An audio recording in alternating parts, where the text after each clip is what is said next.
Welcome everyone. Parents, today this first part of this video, you might want to watch first by yourself. It has to do with your directions on this day 1 sheet, identifying sequence of events in fiction.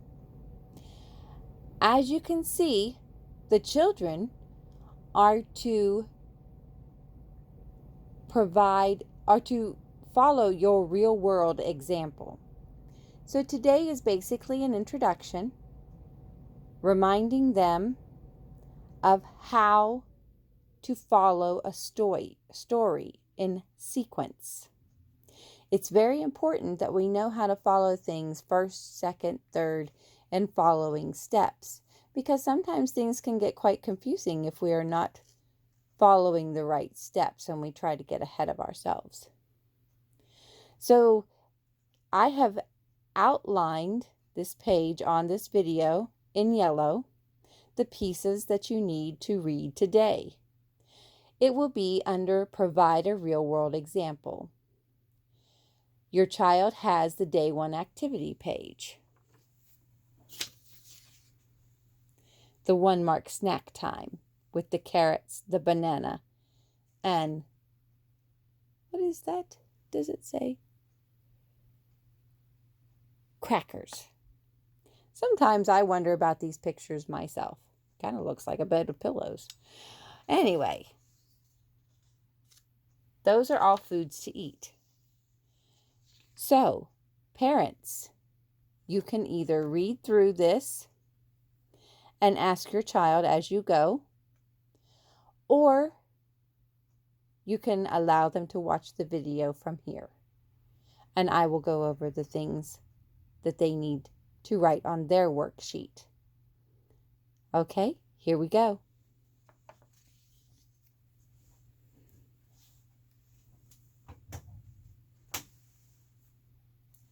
Okay, guys, I'm going to read you a short story, and I want you to mark your pictures after I have read the story. Before I read the story, please make sure that your name is at the top of your page.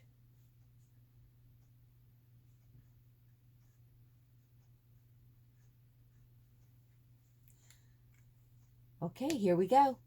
Ears on. Ready? Once I was hungry for a snack. First, I found a banana to eat. Then, I found some carrots to eat. Finally, I found some crackers to eat. I ate the foods in a certain order or sequence. I didn't eat them all together, and I didn't take one bite from each one. I ate them in a certain order. So the first thing I ate was the banana. Find the banana on your page and write the number 1 in the box.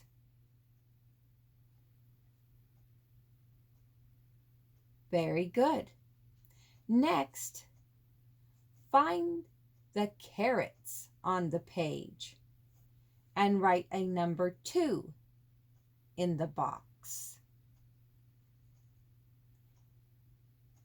And find the crackers on the page and write a number 3 in the box. We can also think about the order of things the way they happen in stories. When we read Goldilocks and the Three Bears, did she run out the door screaming first? Or did she find an empty house and go in and eat the porridge?